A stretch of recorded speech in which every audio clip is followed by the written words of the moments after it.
इस कार्यक्रम के पुण्यार्चक हैं गुणायतन परिवार। एक व्यक्ति ने अपने घर के आंगन में पारिजात का पेड़ लगाया। उसकी इच्छा थी कि पारिजात स्वर्ग में फूलता है, धरती पर भी खिले। इसी भावना और उम्मीद से उसने पेड़ लगाया और अहरनिश पेड़ की सेवा में जुट गया। उसके परिश्रम और पुरुषार्थ से वह पेड़ बढ़ा, लेकिन उसमें फूल नहीं उग पाया। हर साल वो प्रतीक्षा करता कि अब तो फूल खिलेगा, अब तो फूल खिलेगा, लेकिन उसे हर वर्ष निराशा हाथ लगती।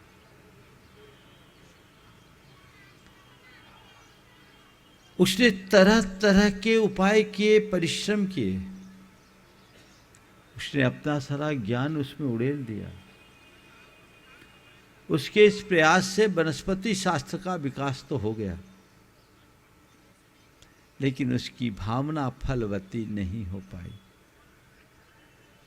और यूं दिन बीतते बीतते वो बूढ़ा हो गया। उसकी कमर झुक गई, लेकिन उसकी आशा का फूल नहीं खिल पाया।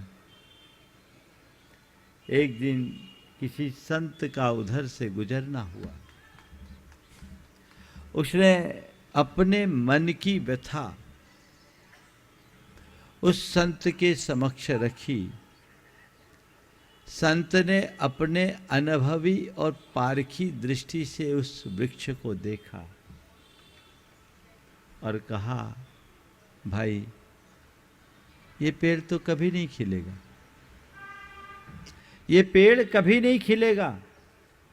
वो एकदम हतप्रभ रह गया। प्रभु, क्या बात कहते हैं, ये पेड़ नहीं खिलेगा? क्यों नहीं खिलेगा? चरणों में गिर पड़ा, आखिर ये पेड़ क्यों नहीं खिलेगा? उसने कहा, भाई, ये पेड़ नहीं खिलेगा इसलिए क्योंकि ये पेड़ बांझ है। बांझ पेड़ बढ़ तो सकता है, खिल नहीं सकता। तब उसे लगा, हाय, मैं कैसा अभागा कि अपनी पूरी जिंदगी बांझ पेड़ की सेवा में समर्पित कर दिया। मेरा पूरा जीवन एक बांझ पेड़ की सेवा में बर्बाद हो गया, व्यर्थ हो गया। मैं समझता हूं ऐसा केवल उस व्यक्ति के साथ ही नहीं, आज सबके साथ ऐसी ही बात है। आप लोग अपने जीवन में एक ही भाव लेकर के जीते हो, आगे बढ़ते हो कि मेरे जीवन में सुख शांति का फूल खिले, है ना? यही चाहते हो कि नहीं चाहते? बोलो। खिल गया? वो फूल खिला कि नहीं खिला? महाराज, और फूल खिले या न खिले, आप आ गए सो अभी तो खुशी से मुंह खिल गया। ये तो अल्पकालिक है, ये तो ऊपरी खुशी है। अंतर की खुशी, जिसे अपने जीवन की मूल उपलब्धि के रूप में गिना जा सके, क्या वह आज तक घटित हो पाया? सबसे पहले देखने की बात यह है कि मेरे जीवन का मकसद क्या है, उद्देश्य क्या है, ध्येय क्या है, लक्ष्य क्या है। क्या बनाया आपने अपने जीवन का उद्देश्य? क्या है हमारे जीवन का लक्ष्य? क्या है मकसद? क्या है ध्येय? कभी सोचा? बोलो। आपसे पूछूं कि भैया किस लिए जी रहे हो, क्यों जी रहे हो, बोलो क्यों जी रहे हो। एक बार ऐसे ही सवाल किया कि भैया क्यों जी रहे हैं, तो एक ने कहा इसलिए कि अभी मरे नहीं हैं। अभी मरे नहीं इसलिए जी रहे। वो जीते जी भी मरे जैसा है। क्यों जी रहे हैं, अपने मन से पूछो। आखिर मेरे जीवन का मूलभूत उद्देश्य क्या है।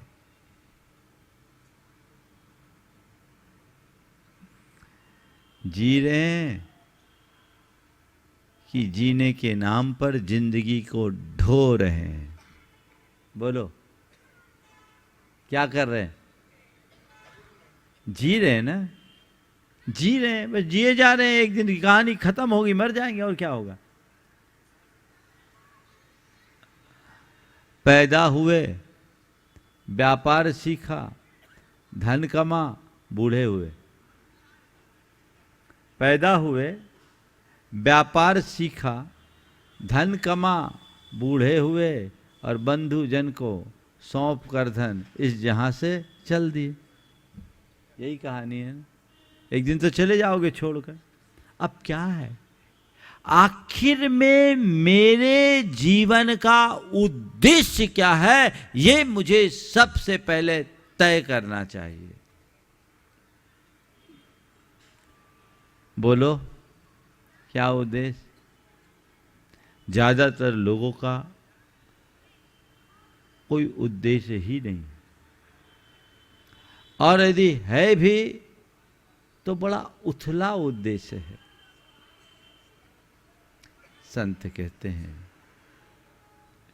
जीवन को किसी उद्देश्य के साथ जुड़ा होना चाहिए। सोद्देश्य जीवन का ही अर्थ है। जीवन के साथ यदि कोई उद्देश्य जुड़ा है तो जीवन एक यात्रा है, और उद्देश्य विहीन जीवन जीवन नहीं, केवल भटकन है। यात्रा में भी गति है और भटकन में भी गति है ना। गति भटक रहे हैं तो हाथ पांव तो चलते ही, गति तो भटकन में भी है और गति यात्रा में भी है। पर यात्रा की गति प्रगति बनती है और भटकन की गति हमारे लिए प्रतिगति बन जाती है। प्रगति और प्रतिगति में अंतर है। प्रगति यानी जहां हमें पहुंचना है वहां हम शीघ्रता से पहुंचे। समय से पूर्व होने वाली जो गति है वह प्रगति है, और पहुंचना कहीं हो और पहुंचे कहीं, यह प्रतिगति है। जाना मुंबई हो और दिल्ली पहुंच जाए तो क्या होगा, प्रतिगति। और ये भटकन में तो दुर्गति है। भटक रहे, चल रहे। भटकन किसकी है? जब जीवन का कोई लक्ष्य होता है तो वो गति हमारी यात्रा बन जाती है, और लक्ष्य विहीन गति केवल भटकन होती है।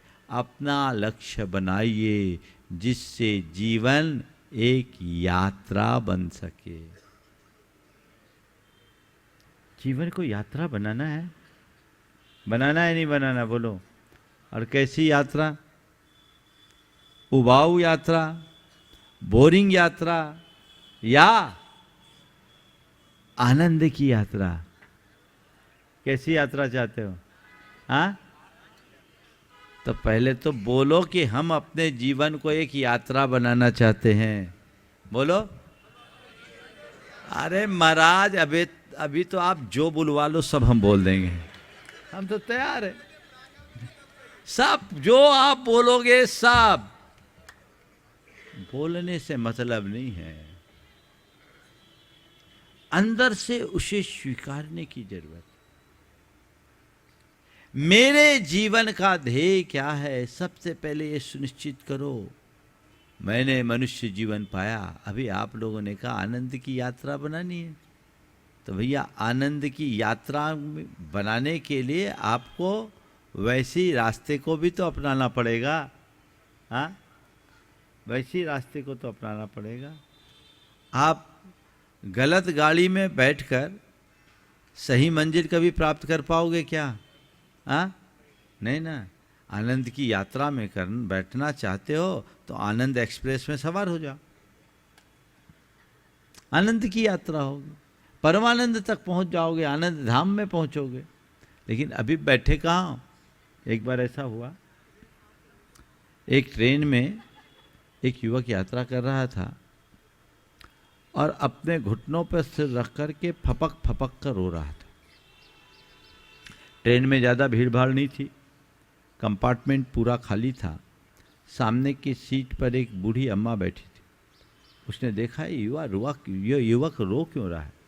सोचा हो सकता है परिजनों का वियोग या बिछोह सहा नहीं जा रहा होगा, इसलिए रो रहा है। थोड़ी देर अपने आप को साधी रही, लेकिन काफ़ी समय बीता और वो रोया सो रोते ही गया तो वृद्धा से रहा नहीं गया। उसने प्यार से पुचकारते हुए उससे पूछा, बेटा क्या हो गया, तू रो क्यों रहा है? सामने वाले की तरफ से कोई जवाब नहीं। अब वो और थोड़ी विवल हुई, अपने स्थान से उठी, पुचकारते हुए उसके बाल को सहलाते हुए कहा, बेटा तू रो क्यों रहा है? धीरे से अपनी गर्दन उठाया, बुढ़िया को देखा और फपक फपक के रोना शुरू कर दिया। जैसे कि अक्सर होता है, रोने वालों के सामने कोई सहानुभूति प्रकट करने वाला चले जाए तो और जो बाढ़ है बढ़ जाती है। वो और फपक फपक के रोने लगे। जब वो इतना तीव्र रुदन करने लगा तो बुढ़िया से रहा नहीं गया, वो भी उसके साथ रोना शुरू कर दी। और कहा, बेटा तू मेरे बेटे के समान है, आज से तू मुझे अपनी माँ मान। बेटा तू मेरे बेटे के समान है, आज से तू मुझे अपनी माँ मान। मैं तेरी हर समस्या का समाधान करने में यथासंभव प्रयास करूँगी, पर तेरा ये रोना मुझसे नहीं देखा जाता। बता तो आखिर तुझे परेशानी क्या है, तू रो क्यों रहा है? जब बुढ़िया ने खूब झकझोर कर उससे पूछा तो उसने धीरे से कहा, क्या बताऊं अम्मा, मैं गलत गाड़ी में बैठ गया। क्या बताऊं, मैं गलत गाड़ी में बैठ गया हूँ। तो उस बुढ़िया ने अपना सिर ठोका और कहा, बेटे गलत गाड़ी में बैठ गए तो रोने से क्या लाभ, अगले स्टेशन में उतरना और गाड़ी बदल लेना। गलत गाड़ी में बैठ गए तो रोने से क्या लाभ, अगले स्टेशन में उतरना और गाड़ी बदल लेना। उसने कहा, हाँ अम्मा, मैं भी सोच तो रहा हूँ बहुत देर से, पर बार बार सोचता हूँ इस गाड़ी में पूरा डब्बा खाली, पूरी सीट मिली हुई है, अगली गाड़ी में जगह मिलेगी कि नहीं मिलेगी, है ना। ये किसकी कहानी है भाई साहब? रो रहे हो, सबको पता है गलत गाड़ी में बैठे हैं।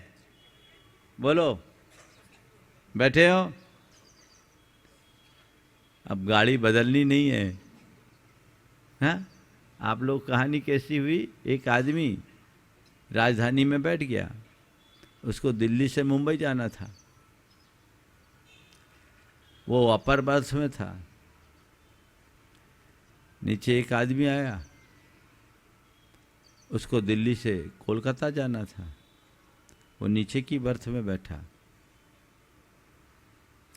जब बैठा, ट्रेन चलने को हुई, एक दूसरे से पूछा, आपको कहाँ जाना है?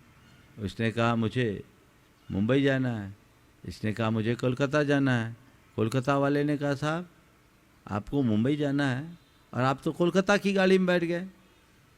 आपको मुंबई जाना है, ये गाड़ी तो कोलकाता जाएगी, आप कोलकाता की गाड़ी में बैठ गए। बोले, तुम्हें पता नहीं, ये टेक्नोलॉजी बहुत आगे बढ़ गई, ऊपर की बर्थ मुंबई जाएगी और नीचे की कोलकाता। ऐसी कुछ व्यवस्था आप लोगों ने बना रखी, सोच रखी है ना कि गाड़ी बदलने की क्या जरूरत, हम यहीं से पहुंच जाएंगे। बोलो, ऐसा कभी संभव है क्या? बस इसी सच्चाई को पहचानने की जरूरत है। जब तक हम अपनी जीवन की दिशा को नहीं बदलेंगे तब तक अपनी दशा परिवर्तित नहीं कर पाएंगे। हम चाहते हैं कि मेरी दशा सुधरे तो दिशा बदलिए। जीवन में आपने क्या उद्देश्य बनाया मुझे नहीं मालूम। किसी ने ये सोचा होगा और सोचता ही है, जन्म लिया अच्छे से पढ़ लिख जाए, फिर अच्छी जॉब हो जाए, जॉब होने के बाद अच्छे शहर में हमारा घर बन जाए, घर में नहीं है तो पहले फ्लैट बन जाए, फिर फ्लैट बन जाए तो और अच्छे अपार्टमेंट में हो और पॉश एरिया में हो, थोड़ा पैसा हो जाए, बैंक बैलेंस हो जाए, गाड़ी हो जाए, घर बस जाए, परिवार हो जाए, बच्चे पैदा हो जाए, समाज में पहचान हो जाए। यही सब है ना तुम्हारे उद्देश्य? और मैं मरूं, एक ने कहा कि महाराज मेरा एक ही उद्देश्य है। बोले क्या? मैं मरूं तो 100 करोड़ छोड़ के जाऊं। क्या बोला उसने? मेरी एक ही इच्छा है। आदित्य तेरी तो नहीं है, वो शायद 1000 के प्रयास में होगा। महाराज कह रहे हो ले जाने की इच्छा है उसकी, ले जाने की इच्छा है ना, और ले जाने की टेक्निक हमारे पास है, कोई चिंता नहीं। उसने कहा महाराज मेरी एक इच्छा है, 100 करोड़ छोड़ के जाऊं। हमने कहा तो 100 करोड़ छोड़ के जाए या न जाए, पर ध्यान रखना 100 करोड़ छोड़ के जाने की कोशिश में तू जो पाप जोड़ेगा ना वो सब तेरे साथ जाएगा। तो ये विचार कर कितना पाप अपने साथ जोड़ कर जा रहा है। हमने अपनी दृष्टि क्या रखी? हमारा उद्देश्य क्या है? जड़ के संग्रह में तो हम अपनी सारी सांसें खपा देते हैं, उसे जोड़ने में तो हम अपना सब कुछ गंवा देते हैं। जो हमारे साथ नहीं जाता उसे जोड़ने की कोशिश क्यों नहीं करते? जो हमारा है, जो हमसे कभी अलग नहीं हो सकता। गुरुदेव ने बहुत अच्छा हाइकू लिखा, जुड़ो न जोड़ो, जोड़ा छोड़ो, जुड़ो तो बेजोड़ जोड़ो। क्या बोल रहे हैं गुरुदेव? जुड़ो, पहली बात क्या करें? जुड़ो। फिर क्या करें? न जोड़ो। तीसरी बात, जोड़ा छोड़ो। जुड़ो, न जोड़ो, जोड़ा छोड़ो, और जोड़ो तो बेजोड़ जोड़ो। 4 बातें आज की। जुड़ो, न जोड़ो, जोड़ा छोड़ो, बेजोड़ जोड़ो। सारा जीवन का शास्त्र उन्होंने हमें दे दिया। जुड़ो, किससे जुड़ो? अंदर में अपनी आत्मा से, और बाहर में देव, गुरु और धर्म से। किससे जुड़ना है? अपनी आत्मा से जुड़ो, और बाहर में देव, गुरु और धर्म से जुड़ो। अपने अंतर मन को टटोल करके देखो कि मेरा खुद से जुड़ाव कितना है। जुड़ाव तो है लोगों को खुद से, लेकिन खुद के कौन से रूप से? जो अपनी काल्पनिक छवि हमने बना रखी है। मैं समाज का एक नामी व्यक्ति हूँ, मेरी समाज में ऐसी पहचान है, मेरी ऐसी प्रतिष्ठा है, मेरे पास इतना पैसा है, धन है, पहचान है, प्रभाव है। ये जो हमने एक काल्पनिक छवि बना रखी है, बाहर की शरीर, संपत्ति और संबंधों के आश्रित, उससे भले जुड़ गए हो, अपनी आत्मा से जुड़ो। ये तो सब छूट जाने वाली है और एक दिन खाक में मिलने वाली है। जो तुम्हारा शाश्वत स्वरूप है उसे जानो, उसे पहचानो, उससे जुड़ो। अपनी अंतरात्मा से जुड़ने की कोशिश करो। सबसे जुड़ जाओ और आत्मा से न जुड़ पाओ तो कोई मतलब नहीं। कितने लोग हैं जिनको ख्याल आता है कि मैं एक चैतन्य आत्मा हूँ। धर्म सभाओं में तो आत्मा का ख्याल भले आ जाए, बाकी तो अनात्मा में ही झूलते रहते हो। जब तक भेद विज्ञान नहीं होगा तब तक जीवन का कल्याण नहीं होगा।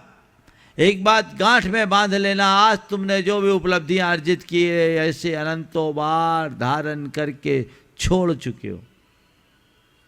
भी आप लोग यहाँ जितने बसे हो ना, शहर से आए हो, शहर से मंदाकिनी में आए तो कहते हैं मंदाकिनी तो स्वर्ग की नदी है ना।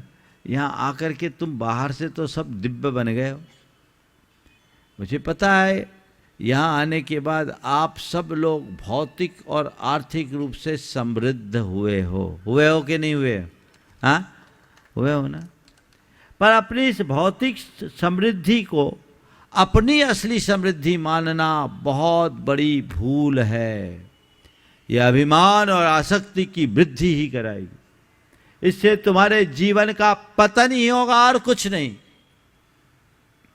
असल में ये मेरी समृद्धि नहीं है, आंतरिक समृद्धि ही जीवन की असली समृद्धि है। आंतरिक समृद्धि को जगाइए, उसे बढ़ाने का प्रयत्न कीजिए। आंतरिक समृद्धि कब होगी?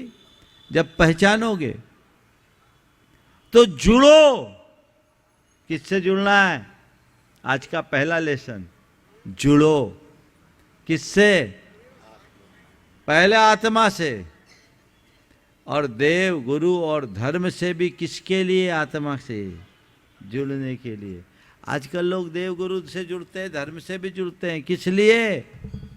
अपनी पहचान बनाने के लिए, अपनी इमेज बनाने के लिए। हैं ऐसे लोग। एक सज्जन थे, बड़े धनपति थे, कभी ज़्यादा धार्मिक नहीं थे, समाज से उनका कोई विशेष रुझान नहीं था। संयोगतः हमारा जब प्रवास हुआ तो हमारे उसके नगर में पहुंचने के 100 किलोमीटर पहले से मेरे पीछे लग गए। तो एक उनके मित्र ने बोला, भैया गजब, तुम तो महाराज से बहुत प्रभावित हो गए, बहुत अच्छे से जुड़ गए। बोला, भैया अब तो जुड़ना ही पड़ेगा, अब तो जुड़ना ही पड़ेगा। बोले क्या बात? हमसे उनने, उसके मित्र ने आके बताया। बोले महाराज जी, मैंने उससे बोला भैया बहुत अच्छा लग रहा है, तुम महाराज से बहुत जुड़ गए। बोले अब तो जुड़ना ही पड़ेगा। मैंने पूछा क्यों? तो उसने कहा, जो मित्र से कहा, बोलता है 3 बेटियां हैं, अब उनका ब्याह भी करना है। महाराज बड़े ज़बरदस्त हैं, दुनिया भर के लोग जुड़े हैं, महाराज का बड़ा ग्लैमर है, बड़े बड़े धनपति आगे आते हैं। महाराज से जुड़ेंगे तो समाज में हमारी पहचान होगी, हमारे घर में अच्छे संबंध आएंगे। ये भी जुड़ने का मकसद है। बड़ा कैलकुलेटिव हिसाब। हो सकते एक आध महारथी यहाँ भी हो, क्योंकि ये प्रोडक्ट तो पूरे देश में मिलता है, कहीं कमी नहीं। सब तरह के लोग होते हैं, पर उद्देश्य क्या है? दिख रहा है व्यक्ति धर्मी है, दान भी किया उस आदमी ने, अच्छा, पहचान भी बना ली। धार्मिकता की पहचान बनाना बहुत सरल है, पर धर्म को पहचानना बहुत कठिन है। उसे पहचान करके करो। आत्मा से जुड़ करके कोई काम करोगे तो उसका आनंद चरम सीमा का होगा, बाकी अल्पकालिक होगा। फिर तुम्हारे परिणाम ऊपर नीचे होते रहेंगे, डगमगाते रहेंगे, मामला गड़बड़ा जाएगा। तो जुड़ो। किससे? आत्मा से। पहले कल्याण का मूल मंत्र है भेद विज्ञानतः सिद्धा, सिद्धा ये किल केचिन तस्य अभावतः बद्धा, बद्धा ये किल केचिन। आज तक जितने भी सिद्ध हुए हैं वे सब भेद विज्ञान के बल पर ही हुए, और जितने बंधे हैं वह उसी भेद विज्ञान के अभाव में ही बंधे। तो भेद विज्ञान के बल पर सिद्ध हुए और भेद विज्ञान के बल पर बंधे। तो अपने को बंधना है कि मुक्त है? भेद विज्ञान के अभाव में बंधे, और भेद विज्ञान के बल पर सिद्ध हुए। अब बताओ, बंधना है कि मुक्त होना है? हाँ, मुक्त होना है ना, तो उसका रास्ता क्या है? भेद विज्ञान, आत्मा की पहचान। आत्मा को केंद्र में रखकर आप अपने जीवन को आगे बढ़ाओगे तो जीवन का मजा ही कुछ और होगा। बल्कि मैं कहूँ, जीवन का असल मजा केवल उनको है जिनकी दृष्टि में आत्मा है, और जो अपनी आत्मा को ओझल कर देते हैं वे केवल सतही बातों में उलझ कर रह जाते हैं। उसे ओझल मत करो, नहीं तो उलझे रहोगे। जीवन को आगे बढ़ाना है तो जुड़ो। ठीक है, आप लोग सब जुड़े हुए हो, जुड़े नहीं होते तो यहाँ कहाँ आते? आए, मंदिर बनाया, ये आपके जुड़ाव का द्योतक है ना।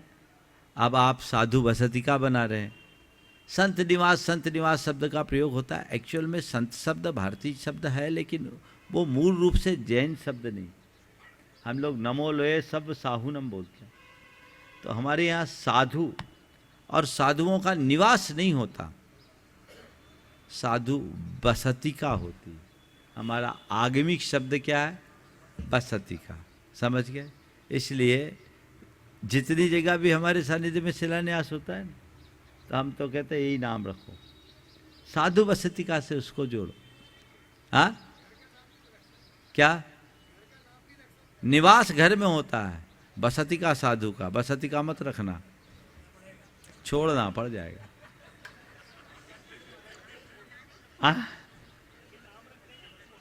हाँ, अच्छा है, लोग चाह रहे हैं कि महाराज रखवा दो नाम ताकि छूट जाए। कैसे तो छूटे? तो ये क्या है? आप जुड़े हैं, ये आपके जुड़ाव का प्रतीक है। देव से जुड़े, गुरु से जुड़े, धर्म से जुड़े हैं। आज इतनी बड़ी समाज है, जुड़ गए। आत्मा से भी जुड़े होंगे, मैं ऐसा मानता हूँ। ये प्रवचन तो मैं दूसरे लोगों के लिए दे रहा हूँ। यहाँ के सारे लोग सब दूध के धुले हैं, है ना। तुम्हारी तारीफ कर रहे, ताली तो बजा दो भाई, बोलो। और मैं चाहता हूँ, भावना भाता हूँ कि जैसा मैं बोल रहा हूँ आप सब में वही होता रहे। अब जुड़ो तो हो गया। अब दूसरे नंबर में क्या है? जोड़ा छोड़ो। ना जोड़ो, जुड़ो। अब जोड़ना नहीं है। दूसरी बात क्या है?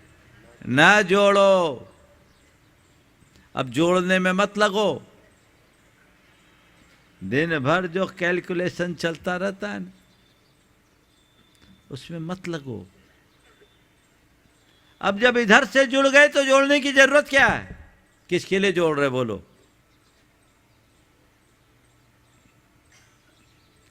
किसके लिए जोड़ रहे हैं? महाराज परिवार के लिए। एक परिवार मेरे पास बैठा था, युवा था, उद्यमी था, बहुधंधी आदमी, माने ऐसा डायनेमिक था, लेकिन ऐसा कि जो धंधा बोल दो उसमें दौड़ जाए। कोई भी उसको अच्छा प्रपोजल मिले तुरंत एक्सेप्ट करे और दौड़ जाए। एक दिन उसकी धर्मपत्नी और बच्चे सब बैठे थे। हफ्ता में 4 दिन घर से बाहर जाए और बीड़ी पत्ते का भी काम ले रखा था। कभी कभी सीजन में महीनों जंगलों में रहे। उसकी धर्मपत्नी ने शिकायत की, बोले महाराज जी इनसे कहिए कि इनकी पत्नी भी है, इनके पीछे इनके बच्चे भी हैं, परिवार भी हैं, केवल बिजनेस इनका नहीं। पति ने कहा महाराज जी बस थोड़ा और कर लूँ, सब इन्हीं लोगों के लिए तो कर रहा हूँ, थोड़ा और कर लूँ, सब इन्हीं के लोगों के लिए तो कर रहा हूँ। पत्नी ने छूटते ही कहा महाराज हमें हमारा पति चाहिए और हमारे बच्चों को पिता, इनका पैसा हमें नहीं चाहिए। इनसे कहिए हमें हमारा पति चाहिए और हमारे बच्चों को उनका पिता, हमें इनके पैसे की ज़रूरत नहीं है और हमारे पास इतना पैसा है जो कुछ ना करे तो भी पीढ़ियाँ खा ले, ज़रूरत क्या है? मैं आपसे पूछता हूँ, जोड़ रहे हो, क्यों जोड़ रहे हो? ज़रूरत है तो जोड़ो। जरूरत के बाद जरूरतमंदों के लिए जोड़ो। केवल जोड़ने के लिए क्यों जोड़ते हो? तो ज्यादा मत जोड़ो। व्यक्ति व्यापार करे, व्यवसाय करे, पर उसकी एक सीमा होनी चाहिए। अब कब्र में पांव लटकने के बाद भी लोग उसी में लगे रहते हैं, तो आखिर इसका अंत क्या होगा? तो जुड़ो न जोड़ो। अब महाराज जो जोड़ लिया है उसको क्या करे? बोलो। तो गुरुदेव ने समाधान दे दिया। समाधान क्या दिया? जोड़ा छोड़ो। महाराज ये उपदेश मत दिया करो। एक दिन एक ने मुझसे कहा कि महाराज आपके सब प्रवचन बहुत अच्छे लगते हैं, आपके सब प्रवचन बहुत अच्छे लगते, सीधे जेहन में उतरते, पर जिस दिन आप पैसों के बारे में बोलते हैं ना, तो उस दिन लगता कब खिसक जाए, कब खिसक जाए। आखिर ये क्या है? ये अंदर की आसक्ति की अभिव्यक्ति है, प्रगाढ़ आसक्ति, यह ज्ञान। संत कहते जोड़ा है उसको छोड़ो। छोड़ोगे तो तुम्हारे लिए खुशी होगी, नहीं तो छूटना तो तय। बोलो। आज तक जिसने भी जोड़ा सब छोड़ कर गए कि नहीं गए? हाँ, है ना? ठीक है ना? क्या होगा? छोड़ के ही तो गए। तो भैया छोड़ के जाए नहीं, छूटता है। तो मैं तो एक ही बात बोलता हूं, अपने पास है तो लेकर जाओ, देकर जाओ, नहीं तो छोड़कर जाना ही है। तो छोड़कर जाने में तो तुम्हारा कुछ बचेगा नहीं। बोलो, कोई आदमी मर जाए और मर जाने के बाद वो संपत्ति किसकी होगी? हाँ, जो बारिश है उनकी या जो छोड़ कर गया उनका? बोलो। हाँ, तो तुम्हारा कहाँ बचा? तुम तो छोड़ के गए। एक दिन क्या लेकर जाओ, तो लेकर के जाने की तुम्हारे पास व्यवस्था नहीं है। है व्यवस्था? नहीं है ना? पर मेरे पास व्यवस्था है। कौन कौन चाहता है अपनी संपत्ति को अपने साथ लेकर जाना? बोलो बोलो। हाँ, ले जाना चाहते? थोड़ा हाथ तो उठाओ। एक दो ही हाथ उठ रहा है। सब सोच रहे कि महाराज भी फंसा देंगे। होशियार तो आप लोग, पता है आपको, ये पता है महाराज आगे क्या बोलने वाले, है ना?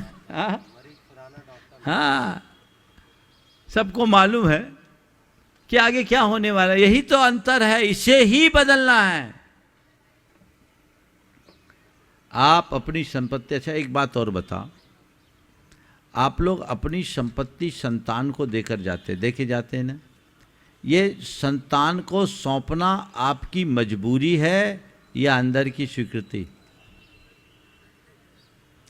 ईमानदारी से बोलो। आप अपने पूरी एसेट्स को, अपनी सारी प्रॉपर्टी को अपनी संतान को देकर जाते हैं। आज तक जितने हैं सब देकर ही गए। वो देकर जाना मजबूरी है या अंतर्मन? अगर ऐसी कोई फैसिलिटी हो जिसमें आप अपनी संपत्ति अपने साथ ले जा सको, तो आप क्या पसंद करोगे? बच्चों को दोगे या अपने साथ लेकर जाओगे? हाँ, बोलो ईमानदारी से, थोड़ा दम से बोलो। लेकर जाओगे ना? हम क्यों देंगे? मेहनत की कमाई है, बच्चों को जितना देना था दे दिया, आप क्यों देंगे? यही बोलोगे ना? तो भैया मैं तुम्हें सुविधा देता हूं, ले जाओ अपने साथ। अब महाराज आप तो फिर उल्टी बात करने लगे। ये प्रवचन आप मत दिया करो, है ना? ले जाओ। और ले जाने का तरीका क्या है ये बताओ। भारत की करेंसी अमेरिका में चलेगी? भारत में क्या चलता है, अमेरिका में क्या चलता है? अब हम यहाँ से आपको अमेरिका जाना होता है तो क्या करते हो? करेंसी को एक्सचेंज करते हैं ना, रुपये को डॉलर में कन्वर्ट करते हो ना, तब ना काम में आता है। तो भैया यहाँ की करेंसी वहाँ कैसे चलेगी? बोलो, यहाँ की करेंसी वहाँ चलेगी क्या? तो क्या करना है, अपनी करेंसी को एक्सचेंज कर लो, और एक्सचेंज करने का उपाय क्या है? जो जोड़ा उसको दान कर दो, रुपया डॉलर में कन्वर्ट हो जाएगा। इसलिए जोड़ा छोड़ो। क्या करना है? जोड़ा छोड़ो, और जोड़ो तो बेजोड़ जोड़ो। बेजोड़ जोड़ो यानी रुपया मत जोड़ो, सोना जोड़ो, सारे दुनिया में चल जाएगा। अरे जाएगा नहीं जाएगा, लाइसेंस लेके जाओगे तो जाएगा ना, बिलिंग के साथ कस्टम ड्यूटी देके, कस्टम ड्यूटी देके जाओगे तो चलेगा कि नहीं चलेगा? भैया ऐसा सिस्टम है ना। आप बिल्कुल बिल वाउचर के साथ चीज़ें खरीदो, पूरी कस्टम और ड्यूटीज आप देंगे, तो आज तो टनों से सोना इधर से उधर आता है। आता है कि नहीं आता? आता भी है, जाता भी होगा। तो भैया सोना पैदा करो। गुरुदेव कहते हैं जोड़ो तो बेजोड़ जोड़ो, ये कागज में मत उलझो। 24 कैरेट सब जगह काम में आए। वो क्या है? वो पुण्य की संपदा है जो सब जगह काम में आती है, कभी भी कैश होती है। जोड़ो तो बेजोड़ जोड़ो। तुमने धन वैभव तो खूब जोड़ा, पुण्य वैभव कितना है ये देखो। जितना आपने डाइवर्ट किया है ना, वही पुण्य के खाते में, बाकी तो सब पाप है। बैलेंस शीट को चेक करने की जरूरत है, उधर अपनी दृष्टि दौड़ाने की जरूरत है। यदि ये जग गई तो जीवन का काया पलट समझना चाहिए। तो जीवन की धारा को बदला जाए। तो जुड़ो न जोड़ो, जोड़ा छोड़ो, और जोड़ो तो बेजोड़ जोड़ो। बहुत गहरा संदेश गुरुदेव का हम सब के लिए है। यदि हमने उसे आत्मसात कर लिया और वैसा लक्ष्य बना लिया, तो तय मानना हमारे इस जीवन के वृक्ष में पारिजात खिल गया, अन्यथा सब व्यर्थ है। उस पारिजात को खिलाने का प्रयत्न करें। आज ये अच्छा सुयोग बना। मंदाकिनी के लोगों का प्रबल भाव। एक सदस्य तो हमारे पास रोज ही आता था, डॉक्टर सलीम। महाराज कैसे भी हो, एक बार मंदाकिनी, एक बार मंदाकिनी, मंदाकिनी। हमने कहा देखते हैं, लेकिन संस्कार उपवन के निमित्त से आज मंदाकिनी को भी मौका मिल गया, और आपने आज साधु वसतिका की स्थापना का भाव जगाया। बहुत अच्छी बात है। मेरे पास ये लोग आए थे महाराज शिलान्यास करना। इस कार्यक्रम के पुण्यार्जक थे गुणायतन परिवार।